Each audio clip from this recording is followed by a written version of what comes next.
All right. So, hello everyone. Today I'm sitting down and chatting. Well, not sitting down, we're zooming it up with Taylar Deiongh.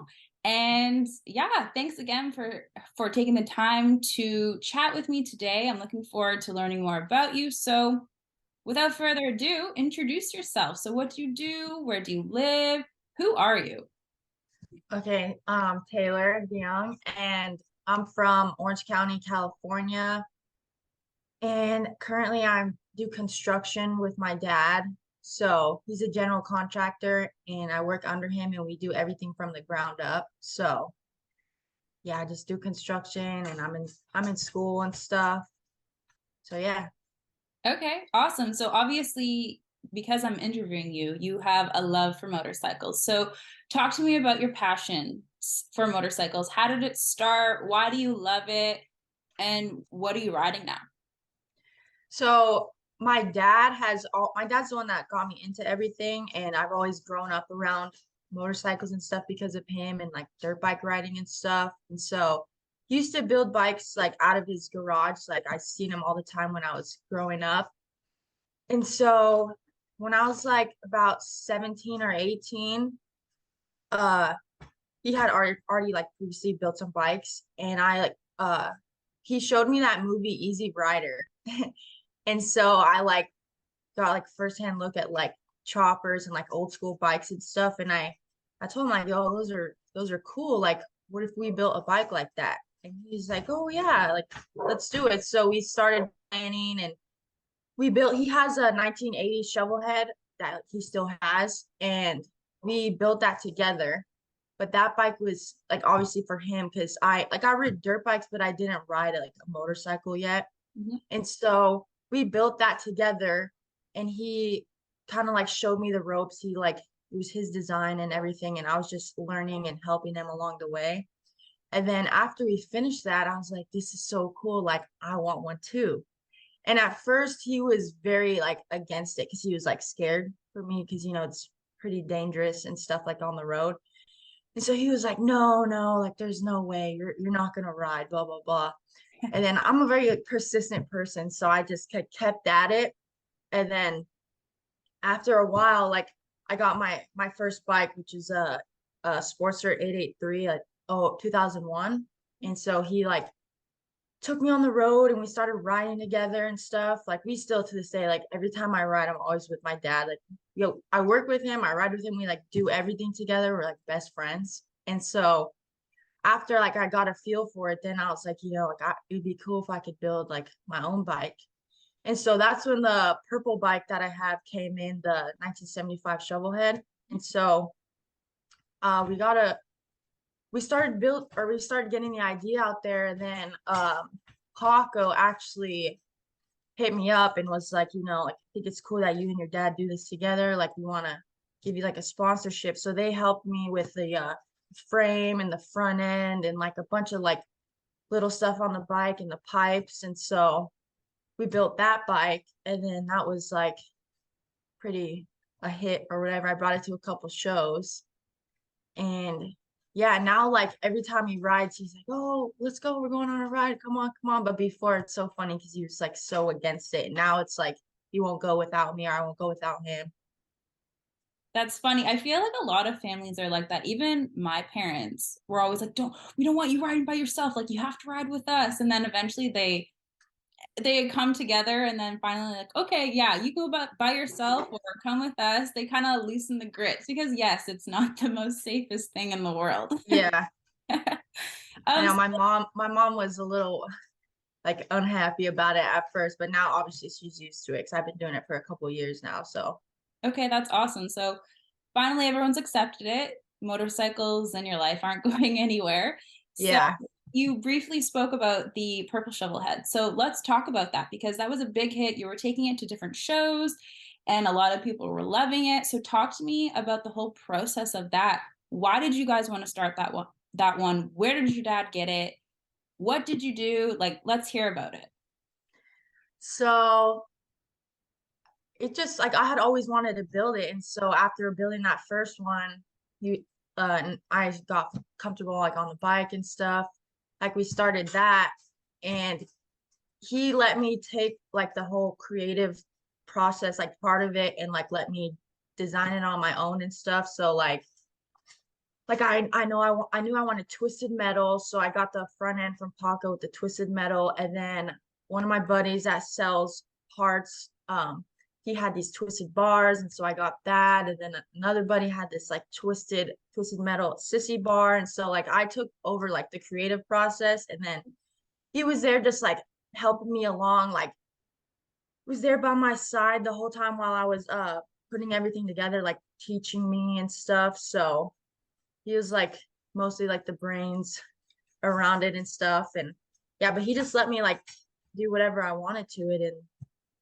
And I love purple on bikes. Like, I don't know, it's my favorite color on bikes. And so I picked out the color, and then and that tank that's on there, that tank I also got from another buddy. He sold it to me. He found it in a barn in like Virginia and it had never been used.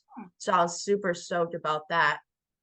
But yeah, that's he kind of just like guided me along the way and taught me everything I know. Okay, so with the creative process, you said that was all you, and your dad kind of just took over when need be and just taught you how to do it. But Yeah. where did you gather most of your inspiration for the look of it? Because it's super cool. That tank is super sweet. I don't know if you grew up watching Pokemon or playing Pokemon at all, but that tank, honestly, look it up if you don't know this Pokemon. It looks like a Pokemon. It's Porygon. It looks like it, like all the side and everything. When I saw it, I was like, because I'm a Pokemon fan, and I'm a low key nerd, and I was like, that's sweet. That's super cool. So talk to me. Where did you get the inspiration for just anything on this bike? Did you go on Pinterest? Did you just look through Instagram? Did you go to bike shows? Um, Mostly just like going to bike shows a lot because me and my dad love to travel together. Like we go to freaking Europe twice a year together. We love traveling. And so anytime there was a bike show, like or like chopper show or old school bikes, like we would always go to it. And so like obviously seeing a lot of stuff and like motivated me. And then also like reading old like choppers magazines, and like I use like all that as like my outlet in researching and stuff. Okay, cool. Did you do But any drawing at all of how you wanted it to look? yeah, so I knew I wanted one of those like prism style tanks. Mhm. And so I kind of just like, and I knew I wanted it purple because some of my like favorite bikes ever, like REV, he has a purple knucklehead. That's like my favorite bike ever. Mhm. And then one of my other buddies, Curtis, he has a purple bike that's like super sweet. And so like when I saw their two bikes, I was like, I know I want my bike purple. But yeah, just like researching and knowing a lot of people in like the bike industry, like also like they motivated me. Like John Harpoon, he's a painter, and in his shop, whenever he had like a cool bike, like an old school bike, he would like let me come in there and look at it. But yeah, just like friends and having like good support system around you. Okay, Everybody helps you out all the time. that's great. That's always needed for something like this because, it's a big project. But in saying that, how long did the bike take you to create? Uh, so when I got the bike, it was like I bought it from Cycle Zombies, and it was like it was stock. Everything was stock. I remember when I got the bike because it was like everything was like original stock. So many people hit me up and were like, "Don't chop that bike, leave it how it is." Blah blah blah. And I actually was gonna leave it stock, and then I rode it to Lone Pine, and it ran so good. I was like, "This motor is such a good motor." I was like, I'm taking it out. I'm taking it out." And so I took out the motor and the tranny, and then I sold everything else, and then I just put it in a frame and stuff and started from there. But yeah. And did it take more than a year? Oh, it took okay, so I had the bike for like from like start to finish. When I bought it, it was like a year. And then Okay. I had it for like a couple months before I actually started taking it apart. And so, and then towards the end, Virginia City, they had asked me to bring it to a show and it was not done. And so I had to like pick things up like really fast. So I want to say it took like probably 7 months. Okay. Not too bad. Nice ongoing project for the year. And Yeah. during all of that, what's the biggest lesson that you've learned from all of this? Uh Sure, you've learned a lot, especially if it was one of your bigger ones that you've done. yeah. So like when me and my dad built his bike, everything went really smoothly. Like there was never any issues. But then when we built this bike, the purple one, there was just it like fought me the whole way.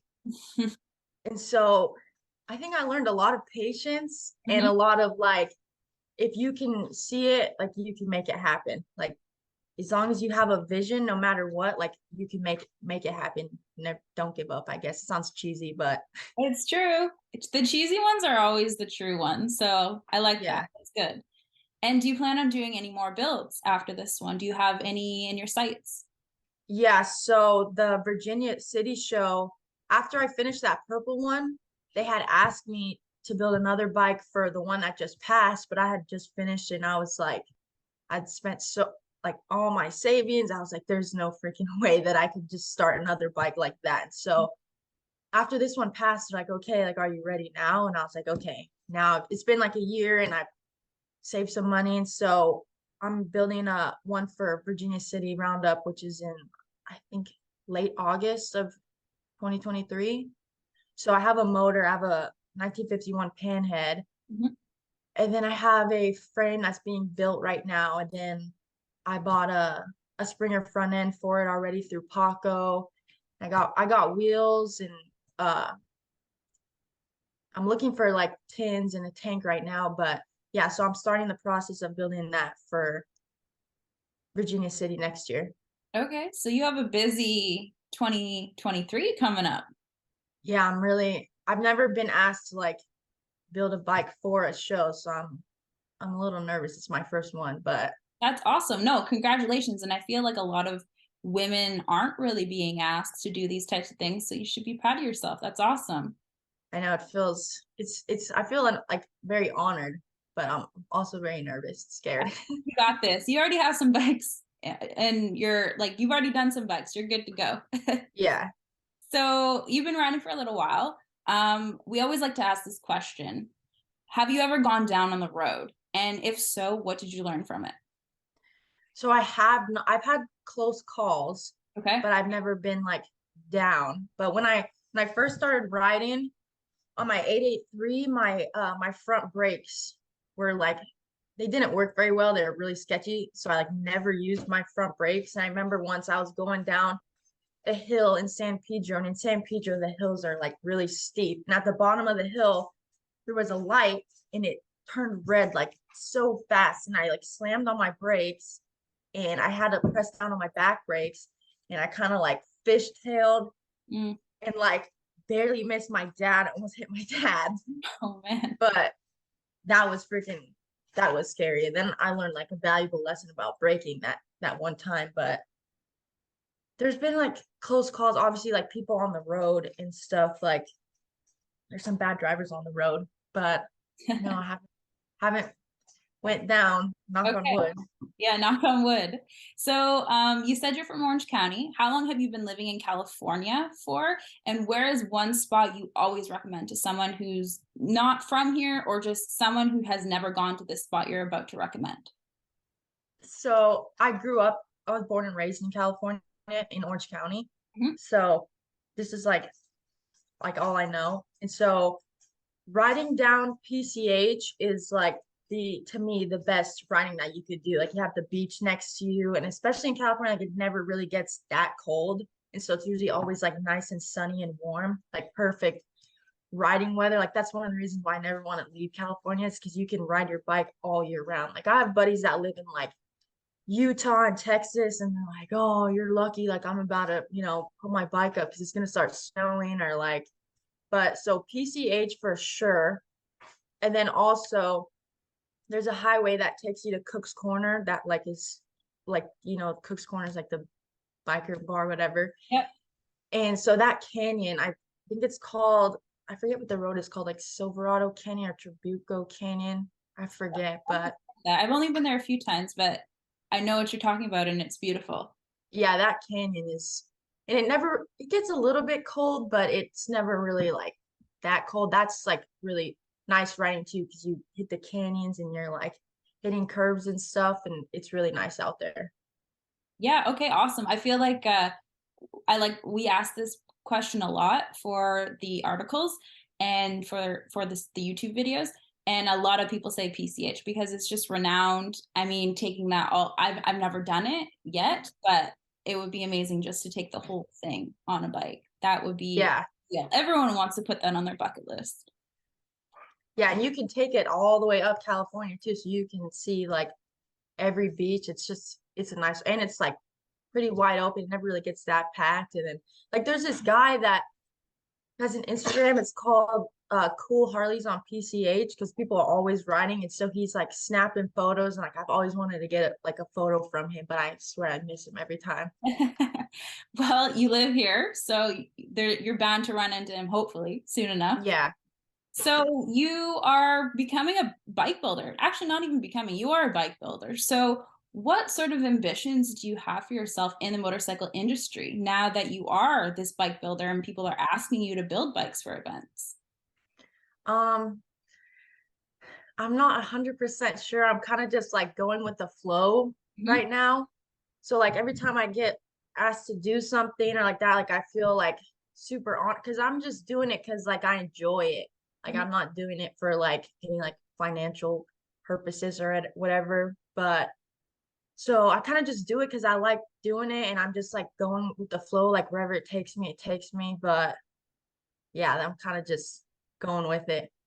Okay, and do you have any aspirations for any other events to bring a bike to? Maybe you have one in mind that is your ideal one. Um, Chopper Fest is one of like my favorite shows, and I've been going there ever since I got into bikes. And actually, it's this December, and I actually get to bring my bike there. So Oh, I'm like, yeah, I'm really excited for that. Like some of like my favorite builders like have brought bikes there that I've seen and I love. So I get to actually take my bike there for the first time, and I'm like super excited about that.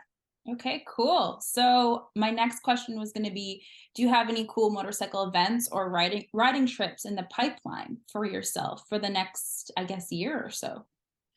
So Chopper Fest in December, and then in I believe I forget the dates, but the El Diablo run is Okay. coming up to Mexico, and that'll be my first time, and I've always wanted to go to that. And then every year I ride with this group called like No Fun, and we always do this ride to Lone Pine. It's like 4 hours from us, and we like a whole big group of us all ride out there. Like I want to say like 50 of us, and we've been doing it every year, and that's like one of my favorite rides because the ride out there is super nice. And then once you get there, it's like a small little town, and then you have like Mammoth and Bishop, and so. But I think that's all I have planned so far. But it's like in the wintertime it kind of slows down, and then once summer picks back up. And then I live like 20 minutes from where like the Born Free is held, so that's always a nice little ride too, and it's right there. Okay, great. So yeah, you have lots going on, lots of building, lots of events for 2013. So that's exciting. But that's it for my questions today. Thank you so much for sitting down with me, and congrats on what's coming up for you, and also good luck with all your building. And yeah, we're looking forward to seeing your next build. Thank you. I appreciate it. I'm honored to be asked to do this. Yeah, of course. Thank you so much for sitting down with me. So we will catch you, I guess, on your next bike build. Okay. Thank you. Bye. Thank you.